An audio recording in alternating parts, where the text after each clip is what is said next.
Good afternoon. Today is March 25th, 2023. Welcome to Cascadia SYS. That's Cascadia Save Yourself, because that's the way it's going to be at first. This is a map I look at just about every day. When you click on it again, you get a different page with the same map. A little bit different stuff on it. This is the one I watched the earthquake count up in the corner. Today it's at 156. About 6 days ago it was 120. There was an ETS in play, small one, albeit, but it affects the earthquake count on this map. Earthquake count on this map is for 2 weeks. An earthquake occurs today, it's there for 2 weeks and then comes off. Earthquake count is important to me because it waxes and wanes. It drops in the summertime during the aphelion, when the earth is furthest from the sun, and earthquake count picks way up in the perihelion when the earth is closest to the sun. I hope I got that right. And when there's not an ETS in play, what's ETS? ETS is known as episodic tremor and slip.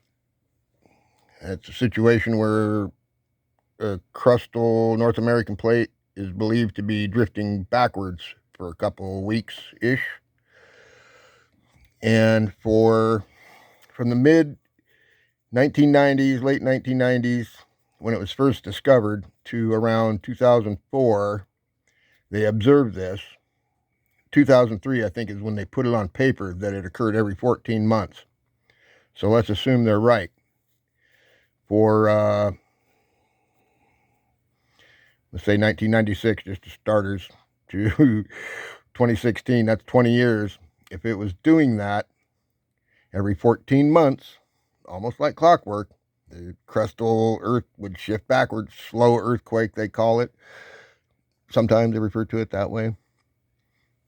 But here they wrote a different sentence, and it's something I've noticed myself. On January 12th, it reads, recent ETS sequences have not followed a similar pattern that was common from around 2006 until 2017.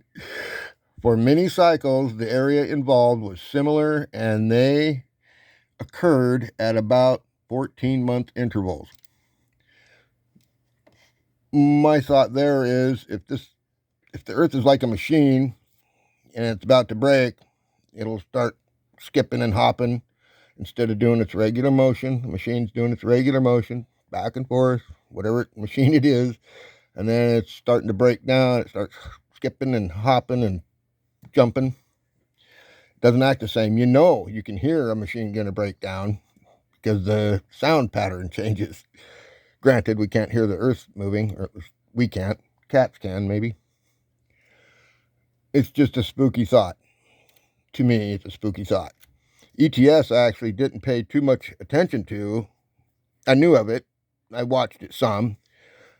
But now to read this, that it's not acting like it has been for nearly 20-year observation time, and it's not acting right, that's a spooky thought. If, in fact, they were right, and it was doing that pattern every 14 months, it'd creep back for a couple weeks and then continue on its normal way every 14 months. And now it's not. It's being broken up.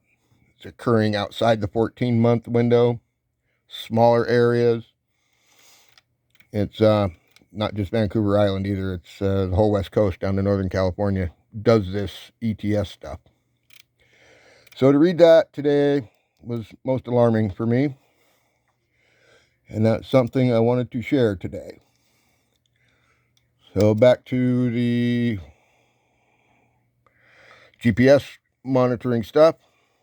We're here at EarthScope, which is the second insignia up there, whatever it is, gauge, EarthScope. And because of my confusion, I think this is Navco GPS stuff. I do not know. So we're going to go over here. reading the right column. I like to extend my vector length. You must click the station labels and data download to see the labels. I select 1 in 3. And then you got to click draw map. We're going to skip through the GPS stations here pretty quick, right up the West Coast. Won't be talking about boreholes today because it gets too long of a video. I need to find the Eureka, California.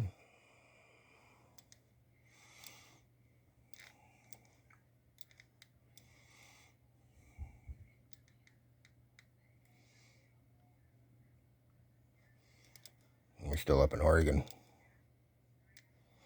Sorry. There's Eureka. Let's start with 162. P162. This is the one of the GPS stations that have recently had a change from its roughly 20-year run and normal habits. You can see here on the eastward movement, it suddenly dropped to indicating no eastward movement or moving west. The top one is north movement. Going at that angle is north. Opposite angle would be south. It's either, looks like it stopped going north for a little bit. It might be picking that course back up. The bottom one is up and down. It looks like it's pretty much on a downward course. Maybe leveled off there a little bit. And that was P162. That's the redwood one. Am I too close? This is P161 is the one that got my attention a few weeks ago, a month ago. This one really changed. Northward movement has stopped for probably a couple weeks. I don't know how much time goes by there. At least a couple weeks. It looks like it might be taking up the northward movement again. Eastward movement stopped. Dropped to no movement or west. Up, down. Doesn't look like it changed a whole bunch. And there was 2 other stations that were affected mildly at the same time. They all occurred down here. I forget which ones they were.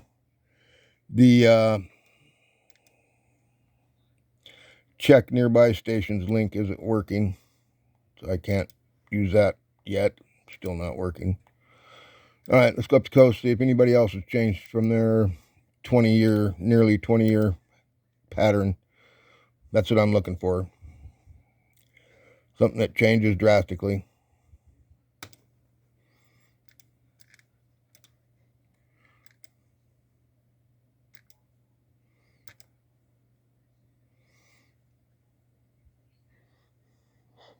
Doesn't look like it changed too much.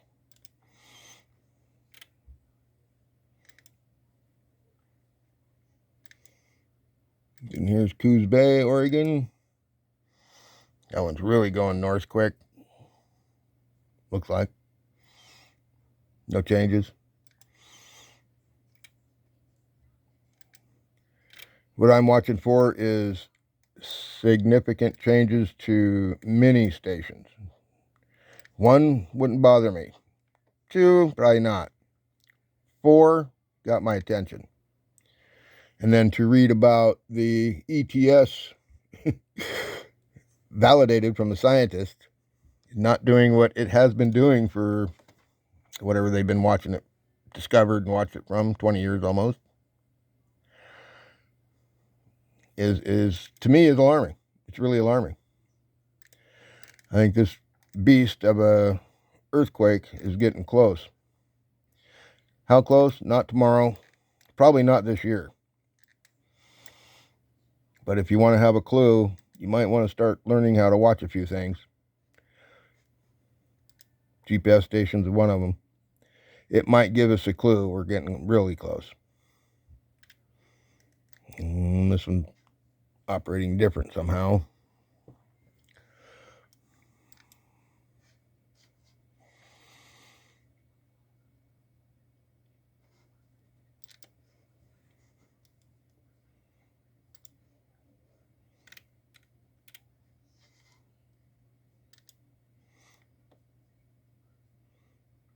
Sorry about the D-lag.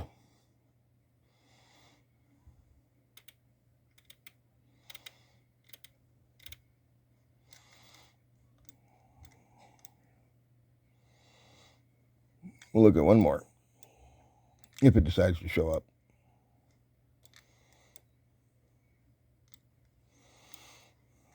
Murphy loves me.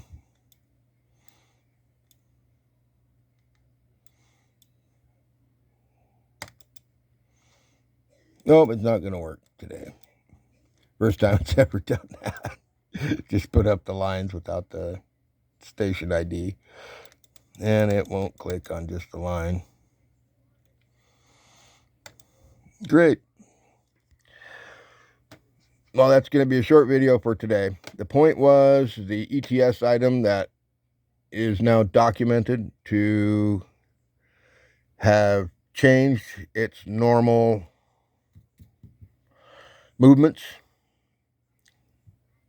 What's normal? I don't know. We haven't been watching it for 200 years. It just got identified as a oddity. I think it was 1996. It was validated as a crustal movement right around 2000, I believe. Could have been a year before or so. Then they started putting in a whole bunch of different GPS stations and stuff and watching it more closely by 2003, 2004, which is, I think, about the time the first paper came out about this backwards movement the crust did for a few weeks every 14 months. And they were so convinced by it, somebody put his name on it, put a paper out on it. 14 months, every 14 months, the Earth's crust backtracks here for some reason. We don't know why. They call it a slow earthquake. ETS, episodic tremor and slip. And Mother Nature bit him. It's not doing the same thing now. To me, that's alarming. And I guess I'll leave it at that. Another day we'll go over the boreholes. Another day we'll go over the how bad it's going to be. I think it's going to be. You may or may not know. You may or may not know that in Longview, where I live, the shaking intensity is going to be at least 6.5 under my feet. It's not going to be a 6.5 in Seattle, and I feel the 3.5, 4 down here. It's going to be 6.5-ish at least under my feet in Longview when this thing goes off. It will not be good. Sorry to leave you with that. Not a positive note. The positive note is the sun's coming out. Have a great March 25th, 2023. Video off.